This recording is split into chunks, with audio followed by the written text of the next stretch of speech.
L'OL et Jean-Michel Aulas trahis par Bruno Genesio. Voilà un thème par rapport aux deux matchs qui se sont passés entre l'OL et le Stade Rennais. À la tête du Stade Rennais, on le sait très bien, c'est Bruno Genesio.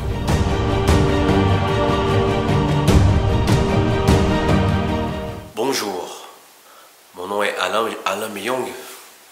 Vous êtes sur cette chaîne pour discuter un peu de l'actualité du foot, de ce qui se dit dans le football, l'actualité ou non. Et moi, je suis là pour vous donner un peu mon avis des événements. L'avis que vous n'entendez pas forcément ailleurs dans les médias mainstream, comme on dit. Donc aujourd'hui, on va parler de Bruno Genesio suite au match qui s'était déroulé dimanche dernier, où les Lyonnais ont perdu 4-2 à domicile avec Bruno Genesio.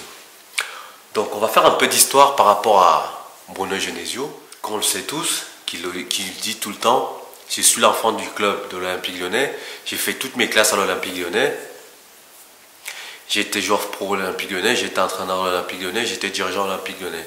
Ça, il le dit tout le temps. Mais est-ce que dans les faits, ça se voit? Est-ce que dans sa façon de l'exprimer, de se comporter en dehors de l'OL, ça se voit? Voilà ce qu'on va essayer de découvrir aujourd'hui. Donc, un peu d'historique. Bruno Genesio commence son métier d'entraîneur à Villefranche-sur-Saône, à côté de Lyon. C'est une ville à côté de Lyon, dans un petit club qui joue en ce moment en National 2. Donc, Bruno Genesio, de 1999 à 2001, il est à Villefranche-sur-Saône. Donc, qu'est-ce qu'il a fait à Villefranche-sur-Saône pour débuter? Pendant ces 2 ans-là, il a fait 16 victoires, 11 matchs nuls et 37 défaites. Voilà, dans un petit club, pour se lancer. Vous me direz que c'est normal, ça peut être normal quand on se lance, on n'a pas... Ok. Deuxième expérience, à Besançon, en 2005-2006. 7 victoires, 9 matchs nuls, 8 défaites. Puis, l'OL le rattrape, il l'amène au club pour l'installer dans l'équipe réserve de l'OL. Et après, il est resté dans l'équipe de l'OL, réserve de l'OL de 2009 à 2011.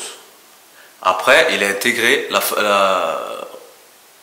le staff de l'équipe professionnelle de 2011 à 2015. Il était adjoint des coachs successifs qui étaient, je crois, Rémi Garde, Hubert Fournier.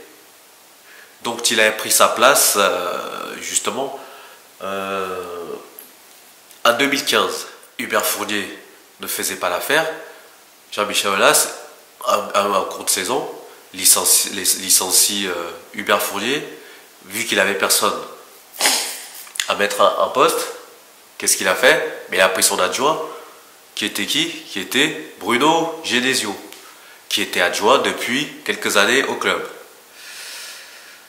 Voilà comment Bruno Genesio se retrouve entraîneur de l'équipe première de l'OL. Donc vous voyez bien que son bilan jusqu'à présent, ce n'était pas fameux. Donc quand Jean-Michel Aulas le prend pour le mettre au poste d'entraîneur, c'était bien entendu pour l'intérim en attendant la fin de saison pour pouvoir choisir un entraîneur. Bien, donc Bruno Genesio, il a fait du bon travail pendant cette demi-saison. Il avait l'équipe jusqu'à la 2e position du classement. Et là, en été 2015, Jean-Michel Aulas décide de garder Genesio pour toute la saison et lui laisser faire ses preuves.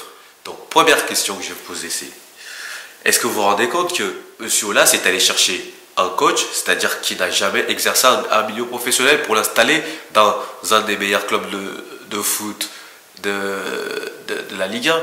Donc ça veut dire qu'il a pris des risques quand même. Donc ça veut dire que quelque part, Bruno Genesio, il lui doit tout. C'est Jean-Michel Aulas qui a cru en lui. C'est Jean-Michel Aulas qui est allé le chercher dans les bas-fonds du foot amateur. Voilà. Est-ce que on peut voir d'autres clubs de ce niveau prendre un coach qui a exercé que en milieu amateur pour venir le mettre à la tête de l'équipe première qui joue les places à Ligue des Champions, moi j'en ai pas vu encore, j'en connais pas. Donc suite à ça, Bruno Genesio reste toute la saison, comme on le sait tous, avec les résultats qu'on connaît. Ça s'est très très mal passé avec les supporters, avec les résultats n'en allant pas. Jean-Michel Aulas, il a tout fait pour le protéger, quitte à se mettre à dos ses propres supporters, pour protéger, pour dire oui, c'est l'enfant du club, il faut lui laisser de la chance. On lui a laissé quand même 3 ans et demi dans le club. 3 ans et demi dans un club, ça fait très longtemps qu'on ne voit pas les coachs faire ça en Ligue 1. Notamment les coachs qui jouent le haut du tableau. Donc, quelque part, Jean-Michel Aulas, il a pris beaucoup de risques avec Bruno Genesio. Vous allez me dire, mais pourquoi tu dis tout ça? Pourquoi je dis tout ça? Parce que, quand j'ai regardé le match avant-hier, ou même le premier match à Rennes, vous avez bien vu Bruno Genesio, comment il fêtait, comment il était heureux. Le premier match à Rennes, il est passé dans tous les médias pour raconter, ouais, regardez, je suis ci, je suis ça. Je n'ai pas entendu dire un mot gentil du club. Jamais un remerciement du club. Certes, il est parti en mauvais terme. Tous les coachs partent en mauvais terme. Est-ce que c'est une raison de venir au Groupama Stadium, gagner, certes, c'est normal, c'est du foot, mais montrer sa joie de façon comment on va dire ça, exubérante. Il faut quand même avoir le triomphe modeste. Il faut savoir d'où on vient. C'est ton club. C'est le club qui t'a mis là où tu es aujourd'hui. Donc un peu de modestie. Dans la même veine, vous étiez dans la même équipe. Martin Terrier, il marque un but ce jour-là. Qu'est-ce qui se passe? Il lève les bras. Il se dit, je respecte ce club. Martin Terrier, il est resté à l'OL 2 ans. Toi, tu t'es resté à l'OL, t'es né à Lyon.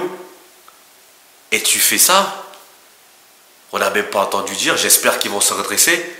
Même pas un mot pour l'Olympique Lyonnais, ton club de cœur, qui se retrouve 10e en championnat. On sait que dans le foot, il y a beaucoup d'ingratitude, c'est normal. Ou c'est normal, je ne sais pas, on n'est pas obligé d'accepter. Mais bon, quand même.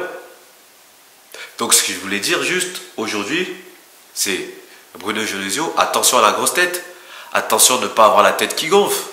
Parce que aujourd'hui, ça va bien à Rennes. Le foot, ça monte, ça descend. Il y a des cycles dans le foot. Qu'est-ce qui te fait croire que la saison prochaine ça ira mieux? Qu'est-ce qui te fait croire que tu vas bien finir la saison? Donc, sois calme, reste modeste. Il faut savoir où tu viens. Tu viens de Lyon.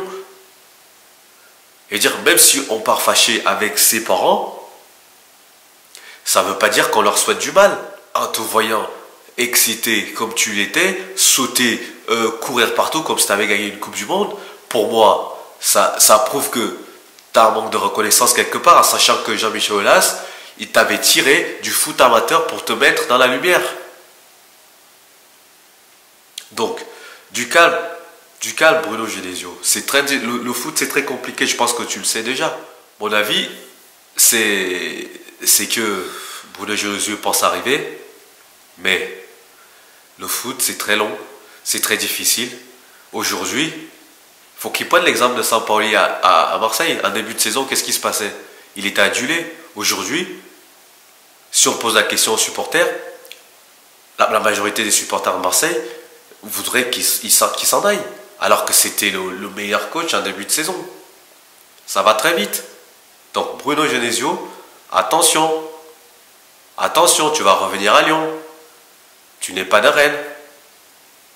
Sois modeste. Et la victoire, modeste.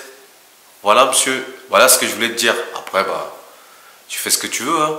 Passez une bonne journée. On se revoit bientôt.